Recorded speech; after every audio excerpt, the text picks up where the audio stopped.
High court का सवाल, जब डॉक्टर ही नहीं तो बेड बढ़ाने का क्या फायदा? चुनावों में पूरे पृष्ठ के विज्ञापन, अब क्यों नहीं?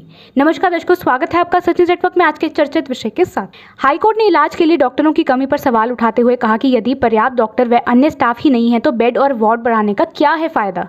अदालत ने ये टिप्पणी द्वारका में नए डेडिकेटेड कोविड सुविधा वाले इंदिरा गांधी अस्पताल में पर्याप्त मेडिकल स्टाफ न होने के ध्यानार्थ की है। न्यायमूर्ति विपिन सांघी और रेखा पल्ली की पीठ ने कहा ये समय और अधिक डॉक्टरों की जरूरत का है। अदालत ने दिल्ली सरकार से कहा अगर पर्याप्त डॉक्टर नहीं तो ज्यादा बेड होने का क्या मतलब है। अदालत ने दिल्ली सरकार के रवैये पर हैरानी जताते हुए कहा कि अब आप कह रहे हैं कि डॉक्टरों की कमी का मुद्दा अदालत के सामने कभी नहीं उठाया गया है। अदालत ने कहा डॉक्टरों की कमी एक गंभीर समस्या है, इससे भागा नहीं जा सकता।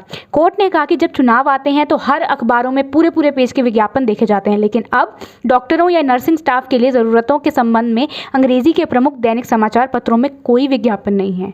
दिल्ली सरकार ने एक हिंदी दैनिक में विज्ञापन का हवाला दिया तो अदालत ने कहा कि प्रमुख अंग्रेजी अखबारों में क्यों नहीं। दिल्ली सरकार ने कोर्ट को भरोसा दिलाया कि विज्ञापन जारी करने की प्रक्रिया शुरू हो गई है और जल्द ही ये सभी प्रमुख दैनिक समाचार पत्रों में दिखाई देगा, लेकिन कुछ समय की जरूरत है। अदालत ने नाराजगी जताते हुए कहा कि हम आपको पिछले 2 हफ्तों से समय दे रहे हैं। दिल्ली सरकार ने कहा कि वह वॉक इन इंटरव्यू आयोजित कर रही है और आने वाले दिनों में और अधिक जोर दिया जाएगा।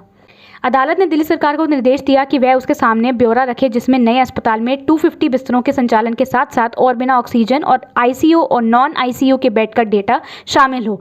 दिल्ली सरकार के मुताबिक इस अस्पताल की क्षमता 900 बेड की होगी।